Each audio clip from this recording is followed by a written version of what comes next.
Welcome to Truths, the podcast where love for Torah, Israel, the Jewish people, and God meets fearless critical inquiry.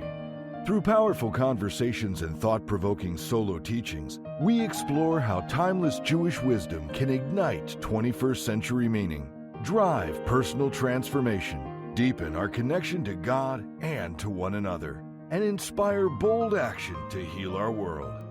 Here's your host, Rabbi Dr. Levi Brackman.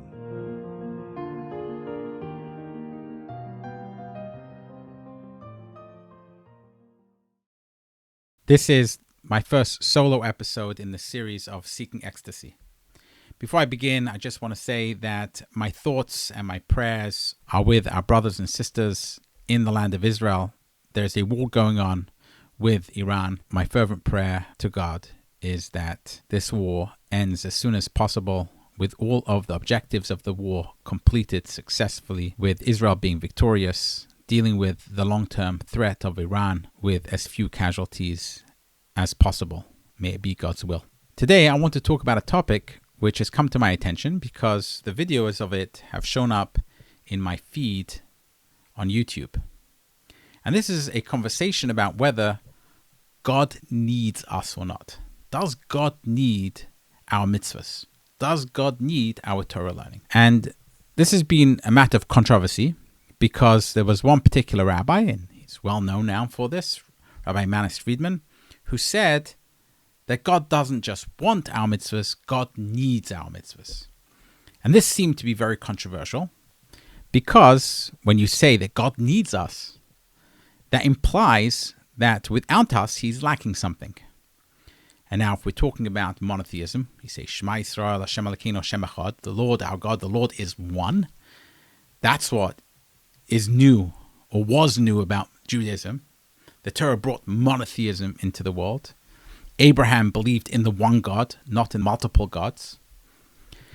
So now you're saying that God needs something. That implies that there's a power outside God, which God needs and God doesn't have, and therefore it's dualistic. There's two. It's not just one. And we somehow, as people, are giving something to God which God doesn't have without us. And therefore, God needs us. And that's what it seems to imply. And therefore, people are saying that that is perhaps heretical. Now, I don't want to wade into the conversation whether it's heretical or not. But what I do want to do is talk about this to see what do the classical texts say about this. Is it really as controversial as it seems? And one of the reasons why I want to jump into this is because I'm seeing that a lot of people are responding to it. And you have these rabbis, other rabbis, not Rabbi Friedman, who are responding to it in a glib manner. And you see them perhaps on podcasts where they're walking through their house and they've been asked this question, hey, does God need us or not? And the rabbi says, well, God doesn't need us, but maybe we need him. But maybe he chooses to need us or something. Gives some kind of answer which seems to be really smart, but when you break it apart, it doesn't really tell you much. And then you have some other rabbi who was asked a question. He's needing to run and give his shir.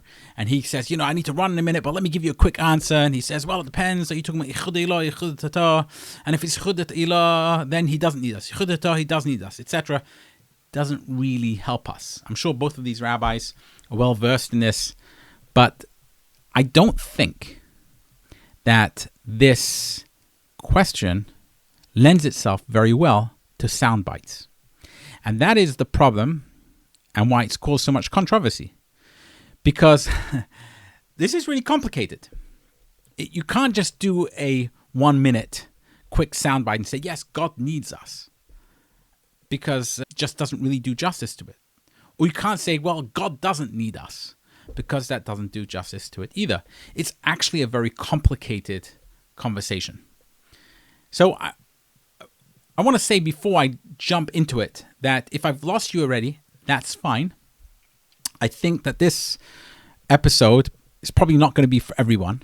I think it's probably more suited for the person who's really interested in getting into it in greater depth. If you're looking for a soundbite or a quick answer to this question, let me tell you up front, that is not going to satisfy you. this episode is not going to satisfy you because it's complicated. And one has to think through it and one has to look at the text. What do the texts actually say? And what I'm going to do is I'm going to lay out some of the classical texts which talk about this. And one particular text I'm going to go into in quite a lot of depth. The other thing which I want to say here with this regard is that one of the reasons why this is complicated is because when the Kabbalists talk about these things, it's really spoken from a perspective of something that they themselves experienced internally. And it's like explaining something that you experienced. And in many ways, you had to be there to experience it.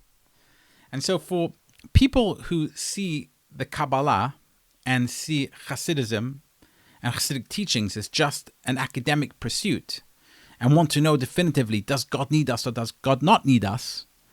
They're going to be disappointed every time, because when the Kabbalists and the Chassidic masters talk about these things, they're talking about it in a very experiential way. And if you read these texts very carefully, you can tell that the authors are not just writing it in an academic manner. You can tell that they're talking about something that they've internally experienced in their own contemplation or meditation or prayers, in their own service of God in some kind of way. And so it's just important to bear that in mind, and hopefully I'll be able to convey some of that in the course of this conversation. The Ramban, Nachmanides, in his commentary on the Torah and Parashat Tetzaveh, talks about these two ideas of tzorech gavoya and tzorech hedyot. The mitzvahs, they were given for what reason? Were they given for tzorech hedyot, which means for the reason and for the purpose and the needs of humans?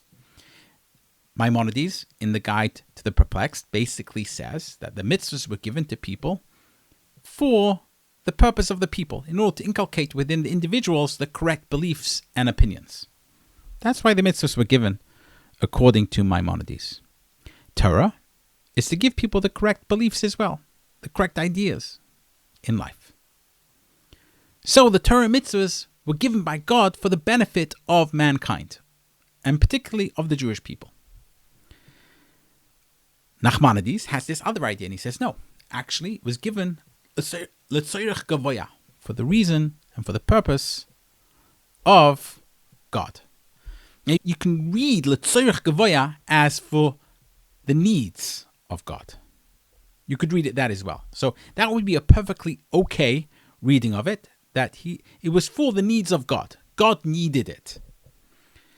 Now, I personally don't read it that way. I've always read the tzorech gavoya meaning that it is, in other words, not for the needs of God, but I've read it as you shouldn't do it thinking only about yourself, but you should do it thinking about God. What does that mean, thinking about God? For the purpose of serving God. That's the way I always understood it, but I perfectly well understand the idea of saying that tzorech gavoya means for the need of God, to fulfill the needs of God. I think that is also a legitimate way of reading that. The Ramak, Ramosha Cordovero, who lived in the 1500s, and he wrote a book called the Pardes Rimonim. The Pardes says that idea of l'tzorech gavoya, or at least he very strongly implies this, is only up to keser da'atzilus. What is keser da'atzilus? So those who have watched this podcast before, in previous seasons, I did a whole season on the Kabbalah, specifically on Kabbalah Ta'ari, and we spoke about the four worlds of emanation, the world of creation, the world of formation, and the world of action. Those are the four worlds: Atzilus, Bria, Yetzira, and Asiya. And within each of those worlds, there are the 10 Sfirot, from Chachma or from Keser to Malchut, depending whether you're counting Da'at, knowledge in it or not. We won't get into that details right now, but those are the 10 Sfirot, and each world has the 10 Sfirot.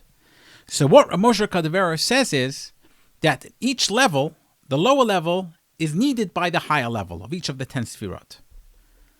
And in that way, the Jewish people, the lowest level lower level in Asiya, the higher level needs them and needs their service, if you like. And it goes up, all the way up, until in Atzilut, in the world of emanation, Yesod needs Malchut, etc., until you can say that Chokhmah needs Bina. But once you get to Chokhmah, which is the highest level of these, then you get to Keter, which is one above Chokhmah. Chokhmah needs Keter, but Keter does not need Chokhmah. So that's where it stops. In other words, the need of one level higher needing the level lower stops at Keter. Why? Because he says that Keter doesn't need anything, but everything needs it. So that's where he stops. In other words, the need, yes, it's needed, but once you get to Kesed Atzilus, which is the crown of Atzilus, Atzilus means it emanated from God, and it's a word of also closeness to God. So this idea of it being close to God, since it's so close to God, it's almost unified with God. And the first potential which came out of God, if you like, is Keser. So Keser is super close to God, if you like, just be very simplistic. And therefore, it is very, very similar to God. And therefore, just like God himself, although it's already emanated from God, but it's the first emanation from God, if you like. Therefore, just like God himself, everyone needs God, but God needs nobody. Similarly, when you come to the level of Kesed Atzilus, everyone needs it, but it doesn't need anyone else. So therefore, this idea of Tzorech Gevoya, right, that it's needed for something above, for something transcendent, that stops at Kesed Atzilus, according to Rav Moshe Cordovero, according to the Ramak. So in that sense, does God need us? The answer would be, well, it depends what you're talking about. If you're talking about Atzilus, from Chokhmah and below, yes. But if you're talking about from Keser and above, no. God doesn't need us at all. Now that's the Kabbalists. The Chassidic masters, though, take this a step further. And there are various which talk about this, but the one I want to focus on is the work of Rabbi Aaron Staroselye, or otherwise known as Rabbi Aaron Halevi Horowitz, was one of the most prominent, if not the most prominent student of the Baal HaTanya, Rabbi Shnei Zalman V'Liadi, also known as the Alter Rebbe. He wrote a number of books, and one of them is called Shari Avodah, The Gates of Service, and in it he talks about this. And he talks about it in quite great detail. Let me lay the groundwork of why he talks about this, and then we'll get into what he says about it. So he talks about this because he's talking about Avodah, service of God. And he wants to talk about why it's important to serve God. He goes into great detail about how the worlds came into being and the relationship between the multitudes and the one. What is the relationship between the one God and the world, which seems to have lots of disparate parts to it? How did one come from the other, and how are they related to each other? So he goes into great detail talking about this. And one of the points he makes over and over again is that God in his quintessence is complete. God in his quintessence is simple. What he calls pashut b'tachlit hapshitut, as simple can get. This is actually a Cabalistic idea, that God in his essence is pashut b'tachlit hapshitus, total and utter simplicity. There is no parts to God.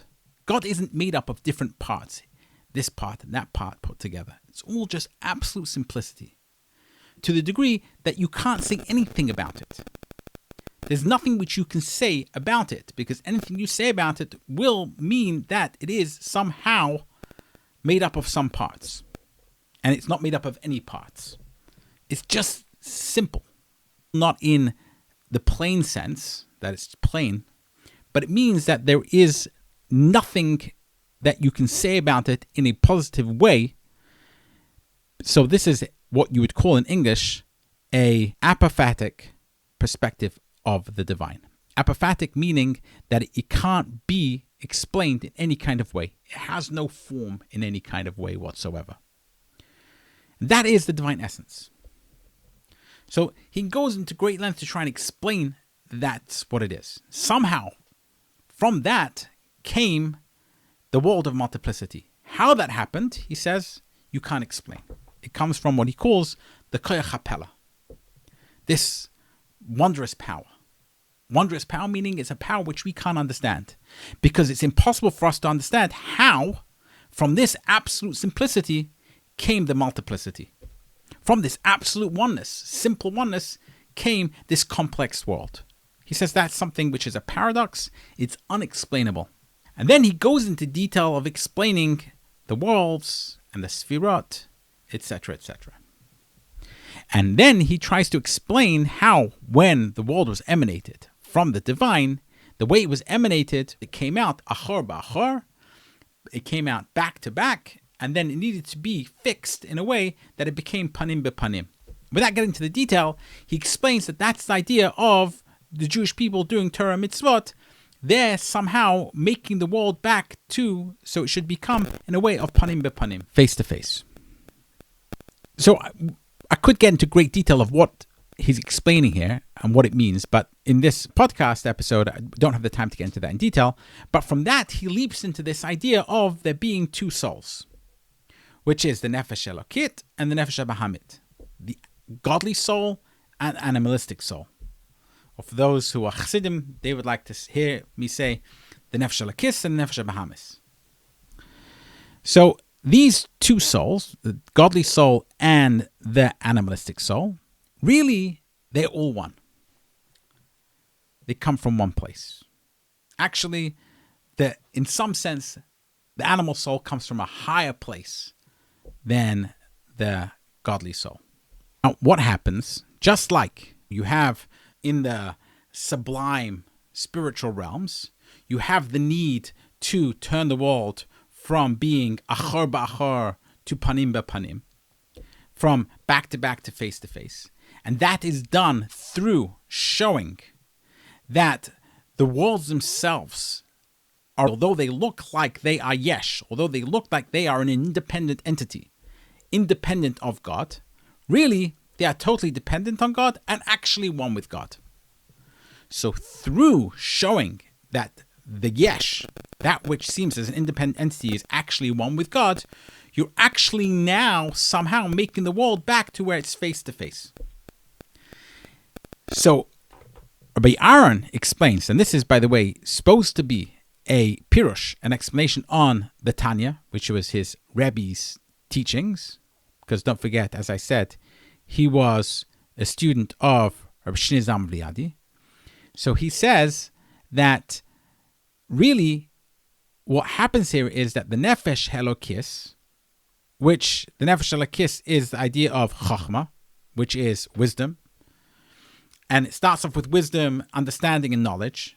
And then when you have knowledge of the divine, where the person really understands that everything is really divine, that even the physical is really divine, that then convinces the nefesh bahamis, the animal soul, of the same. And the animal soul then is awakened as well, also to serve God. And that is what the whole point of the whole thing is.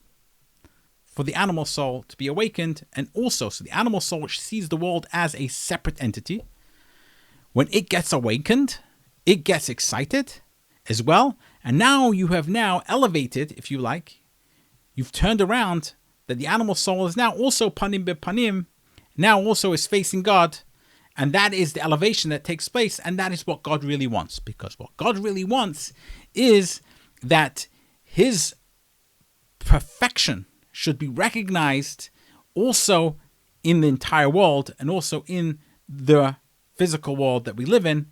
And it is the role of humans and Jewish people in particular to recognize that, specifically through doing Torah or mitzvot. Now, in order to explain how important this is, he gets into this idea of, does this impact the divine essence or not? Now, he's already explained in great detail that the divine essence can't be impacted at all in any kind of way. Because the divine essence is this absolute simplicity. And as a matter of fact, if you look at his book, which he wrote called Sharei HaYichud Ve'emunah, which is all about unity, in greater detail, he explains that when you talk about the divine essence, there can't be any complication. There can't be any parts at all. It's all just one simple simplicity. But he does go into the detail to explain here that what we do in this physical world has an impact all the way to the divine essence. So he takes it one step further than to that what the Ramak takes it, to what Moshe Cordovero takes it. And Moshe Cordovero says it doesn't impact Keser d'Atzilus. What Rabbi Aaron Staroselye says is that it impacts even Atzmus itself. And this is echoed, years later by the Rebbe Rashab when he talks in his Mamarim, known in Tofresh Samach Vav, in Vayolech and other parts, where he talks about that the mitzvahs actually somehow impact Atzmus, impact the divine essence itself. So then you might say, wow, it impacts the divine essence. That means God does need people. He does need mitzvahs. And this is where the nuance is really, really important. Because though, in a sense, we need to say that the actions of people in this world impacts the divine essence, that is only from our perspective. That is not from the perspective of the divine essence itself. And he gives a mashal, a parable, which is really worth getting into and explaining in detail and really thinking the implications of this mashal. And the parable he gives is of a father who wants to teach something to his son. So when the father wants to teach something to his son, he has to, for a moment, not think about himself and the way he thinks about what he's thinking, and rather think about the level of his son. And then, once he understands the level of his son fully, he's then able to then think about his own ideas and how they can now be explained in a way which his son can also understand it. And the more he sees that the son wants to understand more, the more he's going to be able to take from his own ideas and think about how they can relate to his son and then explain them to his son on his son's level. Now, it's really worthwhile understanding this parable, as I said, because what's going on here? Does the father really need the son? Not until if the son's not there. Doesn't need the son at all. If the son has no desire to learn, or the son has an inability to learn for whatever reason, there's no need at all to explain it to the son. The second, there's a son though, and the son wants to learn, then the father wants to teach. And now what happens is that the father, in some way, takes the ideas that he has in his mind and he puts them to a side for a moment, imagines his son, and then explains it to his son in a new way. So he's creating new building blocks, new concepts in his mind in a way that will be fitting for his son to be able to understand it. Because the way it's understood by the father, in the father's brain, it's not possible to just deliver that to the son because the son's not initiated to the degree that he'll be able to understand it that way. So he needs to tone it down in some way so that he can explain it now to the son. But what we have to understand here is that from the perspective of the father, from the way the father understands things in his own brain, there is no need to explain it to the son. There is no additional value that the father gets from explaining it to the son. He knows it. He understands it. He has clarity. This is all for the benefit of the son. Somehow when the son wants to learn more, the son's excited about it. It then brings up some kind of passion or desire within the mind of the father that the father wants to explain more. But he goes a step further and he explains that because he has contracted, the word he uses, netzamtzem, he's contracted, he has dumbed down his own ideas, his own wisdom, and made it now in a way and in building blocks and examples that the Son can understand, all of those ideas that he has dumbed down for his Son are all for his Son. And he goes even so far as to say that even in his own wisdom, in his own chachma, his own concepts that he had for himself, since they were now used to dumb down for his Son, in some sense, they're also for his Son. And therefore, he explains similarly with God and people. So all the worlds were created for people, according to this understanding. And God had to contract his great light, his wisdom, if you like, from his essence in order to create worlds, in order to have emanation, in order to have formation, in order to have creation and the world of action. And therefore, even though as it comes down to the worlds, it is somewhat separate from the worlds, but because it was done from God's essence for the worlds, therefore, in some sense, the worlds come from, and there was a place for, a potentiality for the worlds in the essence of God itself. And specifically because when the worlds and the people in the world and the Jewish people want more from God, just like the Son wants more understanding from the Father's wisdom, therefore it creates a desire within the Father's to explain to the Son. And therefore, in the same way, it creates within God, when people want the revelation of God in the yesh, in the physical world, in the world that seems to be separate from God, it creates a desire in God and all the way up to God's essence. That is the parable and the explanation of how it explains this. But it's really important to understand that what it's trying to say here is that this happens from the perspective of the Son. In other words, from the perspective of the Son can see how all this happens and how this all occurs and how the Father's wisdom is coming down. But from the Father's perspective, that wisdom which goes down to the Son is the exact same wisdom. In other words, it's all from the wisdom of the Father. It's all, yes, it might have been dumbed down, but he can see his own wisdom in it. In other words, from the Father's perspective, it's all the Father's wisdom. It's all one with his wisdom. That is the parable and what is explained from the parable and how it fits in with how the actions of man impacts the divine essence. So in a sense, from the perspective of the people, from the perspective of the universe, from the worlds, it seems like it goes all the way to the divine essence. But if you look at the parable correctly and in detail, you see that from the perspective of the Father, it really has no impact. It's all the Father's wisdom. Yes, the Father wants to explain it, but the Father doesn't see it really as different. It's all his wisdom. So in some sense, from the Father's perspective, there is no difference. It's all his wisdom. There has been no change in his wisdom. So that gives you a little bit of an idea of how they see this. They see this as God's essence, although the fact that it comes down into the universe and into the world and creates the universe, etc., and it's all done for a purpose of the humans, so the humans should recognize God and God's greatness. In some sense, that has an impact in the divine essence, but from the divine essence's perspective, it's all the divine essence, and therefore there isn't an impact. And that is part of the paradox. And now, there's another major difference between the parable and the way it works within God.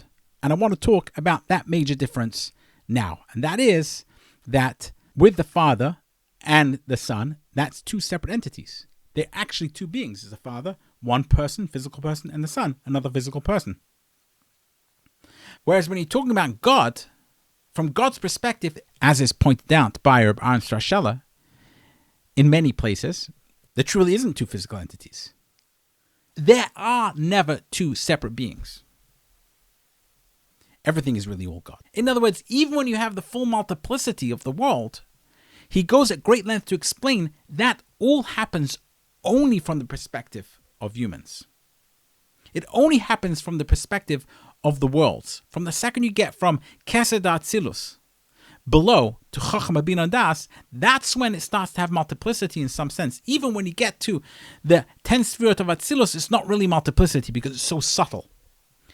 However, lower, as you get to the world of Bria and Yetzirah, of creation, formation, and then of action, in those worlds certainly it gets more and more multiplicity because there's less and less shining of the divine energy, the divine light, the Or Ein Sof.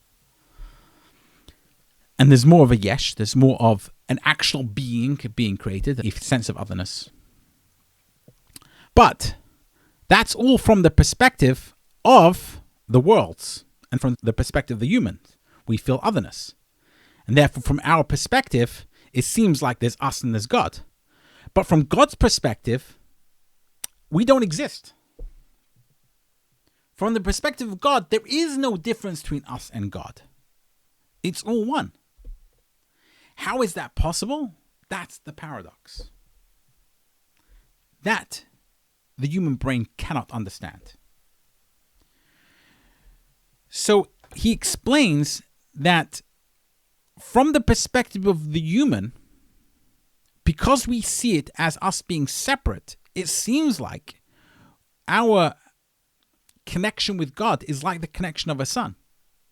And therefore, there's a diminution of his light until it comes down to us. And our goal is then to somehow bring back that light by recognizing God.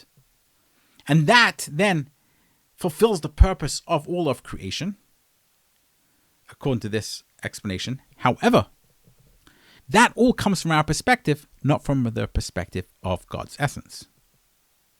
Now, although he says, there's one line here which he says, which is somewhat perplexing, and I want to just point it out here because I want to be clear. So he says, He says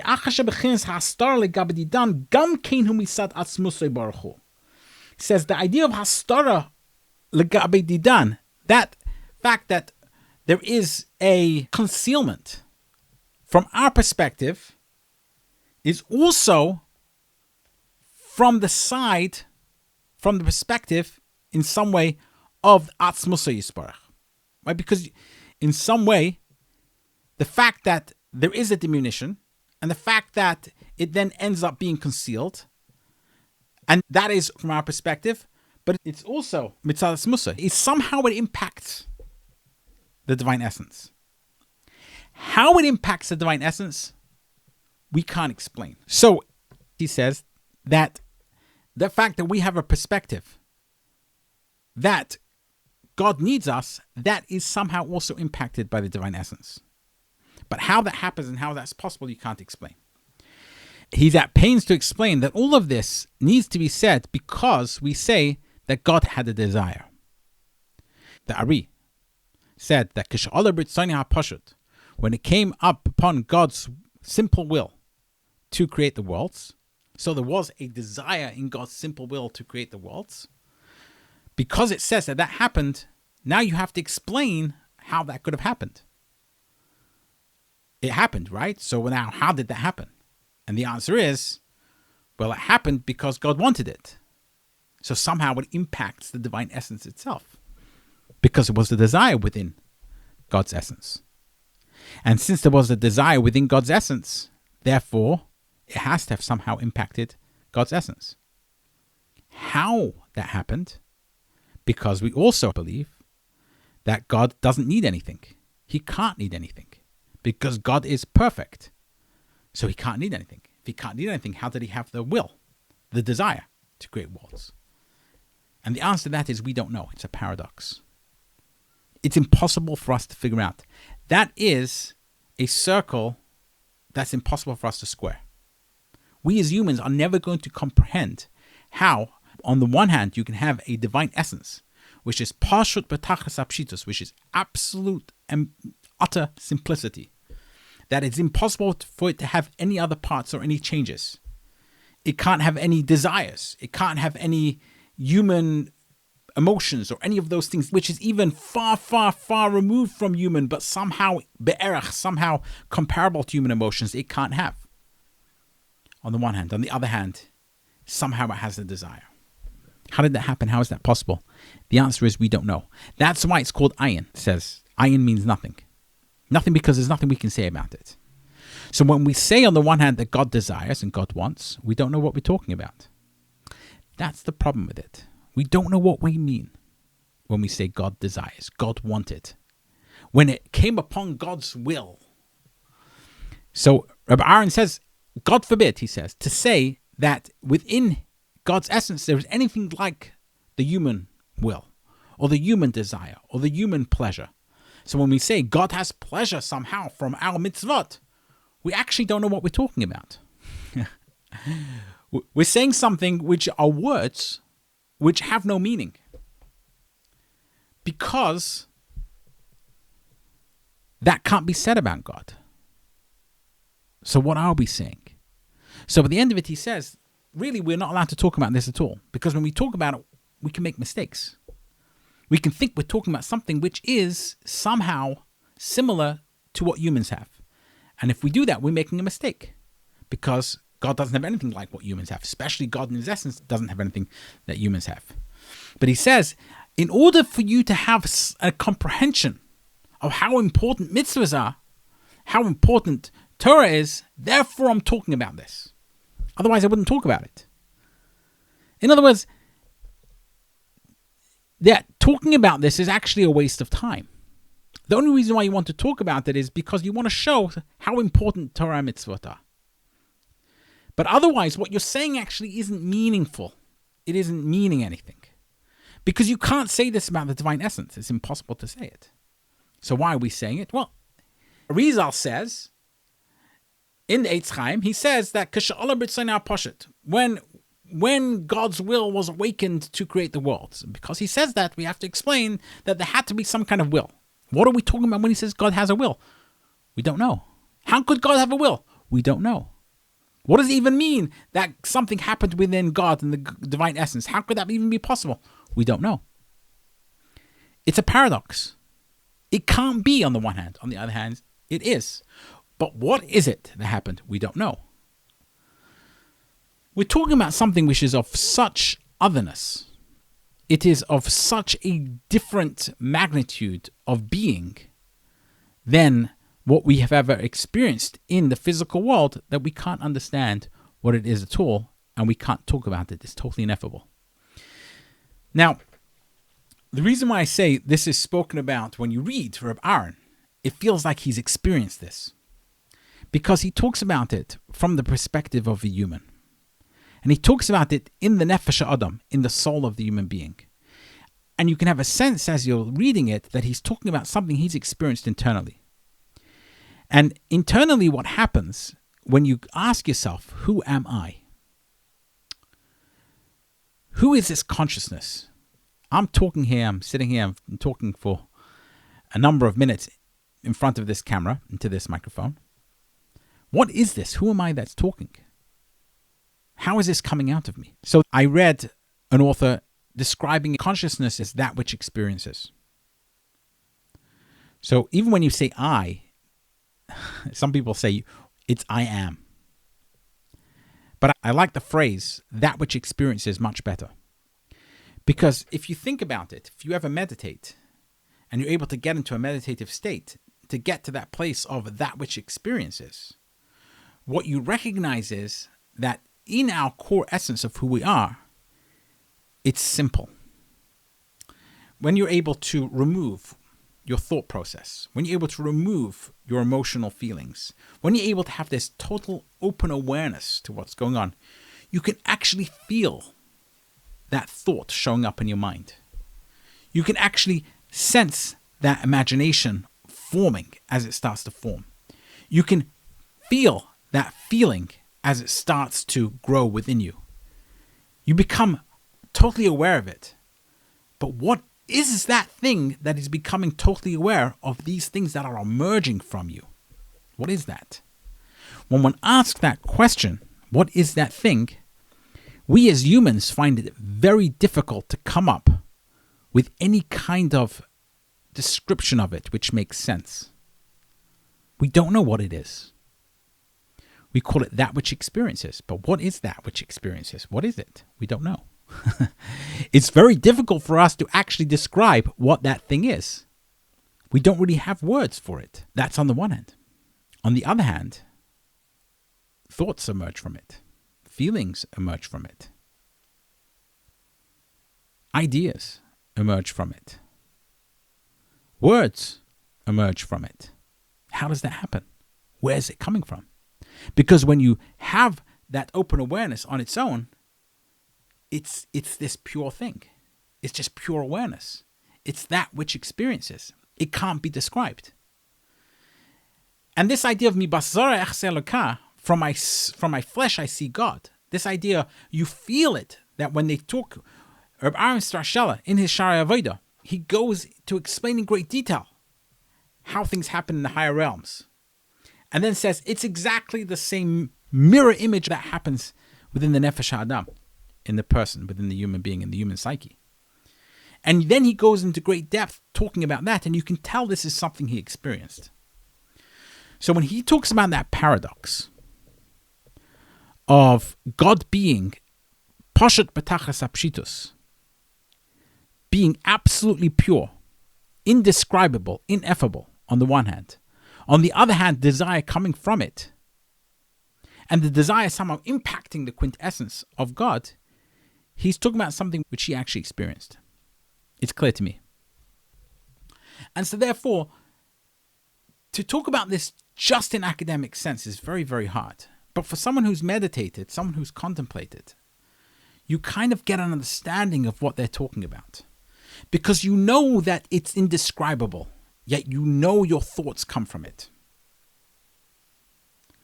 So when you talk about the divine essence, of course it's not human, and of course it's infinitely different than the human being. It's of a completely different nature. But you understand this paradox that we're talking about, which is, on the one hand, is total and utter purity. It's total and utter simplicity. It's not made up of any parts, yet parts come from it. And if parts come from it, it must somehow be impacted by those parts. But we don't understand how. How is that possible? That's koyach hapela.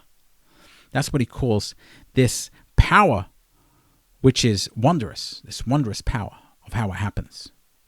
We don't know how. We know it does. We don't know how. But we can't describe God's essence at all. And we can't say God's essence really needs it. We know it comes from it. We can't say it needs it really.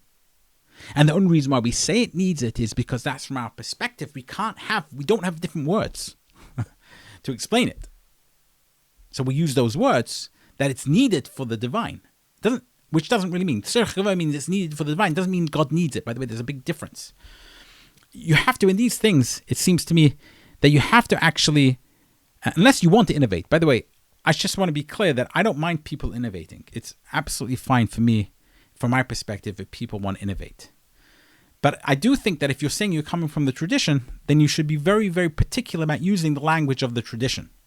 So the tzorch gavoya doesn't mean that God needs it. It means it's for the needs of God. And there's a difference there. When he says it's for the needs of God, right, that doesn't imply that God needs it in some sense, but somehow it impacts the divine in some way. He's very clear about Staroselye is that God forbid to say that God needs something. So it's splitting words here. It's for the needs of the divine on the one hand, and that need somehow impacts all the way up to God's essence, but God doesn't need anything. That's part of the paradox. So what does that mean? It impacts all the way up to God's essence, but God doesn't need anything. Again, we don't know what it means. It's one of these paradoxes. And there are many paradoxes. You know, humans nowadays have gotten used to paradoxes. Anyone who studied physics understands paradox. There are things we don't understand. How can, on the quantum level, light be a particle and a wave at the same time? The collapse of the wave function, without getting to the details of it, how does that happen? That's a paradox. Quantum entanglement, how does that happen? How can two things be at the same place at the same time? How can one thing impact something else when it's miles, millions of miles away? How can that happen? How can entanglement happen? It's a paradox. We don't know. We don't understand. Getting used to this idea of the koyach hapela, which is the power of paradox, it's this wondrous power which Rabbi Staroselye talks about, is one of the necessities in order to be able to understand these concepts of the divine essence.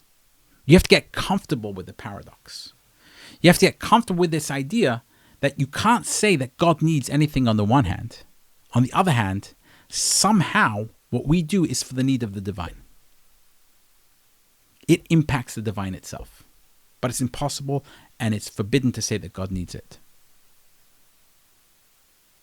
And we're not even really allowed to talk about it. And the reason why we're going to talk about it is because we need to have to understand somehow that humans can understand. Legabe didan, from our perspective, we have to be able to somehow understand how important doing mitzvahs are. What that means, we don't know, though. So that seems to me to be the classical perspective of this. Which means, in a practical sense, does God need us or not? It seems to me, from the classical Chassidic perspective and from the classical Cabalistic perspective, that this is language which is not used. It doesn't say God needs. As a matter of fact, it's said explicitly that you can't say that God needs.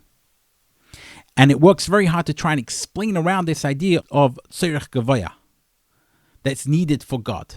It doesn't mean that God needs. It's needed for God is different than God needs. And again, it's important to be particular about the language which is used. And specifically when it says that, and I'll read this so we're clear of what he's saying here. We're talking about in Perek Chavdalet of Sharei Avodah. He says, Asher kol elu ha-bechines chas v'shalom l'tayr mitzad atzmus baruch hu, asher ein koch zulosei v'ein tzorech l'shum davar. V'asher shalom b'chol hashleimus v'shava b'tachas ha'ashva v'chol elu ha-bechines moirim alei ze chisaron chas v'shalom. So he says, on all these aspects, God forbid to describe the essence of God with them. Because there is no power other than God himself. And he doesn't need anything. And he is complete with the tachas hashemus, with total and utter completeness. And he is shaveh, which means he is equal, with tachas hashvah, of absolute equality. Everything's absolutely equal in him. And all those things that you'll say, when you'll say God needs, or God's somehow incomplete, he says, they show on some kind of lack, God forbid. So you can't say that about him. So he's very clear, you can't say that. That's on the one hand. On the other hand, from our perspective, it seems that God does need it. We're doing it for the sake of God. And in some sense, that has to be true. How do you square that circle? It's a paradox. So when you say God needs something, you either have to give this qualification around it, or you shouldn't talk about it at all. I think that unless you're clear that you're innovating, it's probably better not to use the language which is not used by the great Chassidic masters and the great Kabbalists. So this has been my explanation of this idea, does God need us or not? Not my explanation, because I don't really have an explanation on it on my own. This isn't something I a personal opinion on. But I think it's very valuable on sharing what it does say in the texts. And I hope that this somehow sheds some light on this matter. And I hope that I haven't made any mistakes here. And if I have, then please let me know. I'm open to dialogue on it, of course. And thank you for listening if you've gotten here till the end.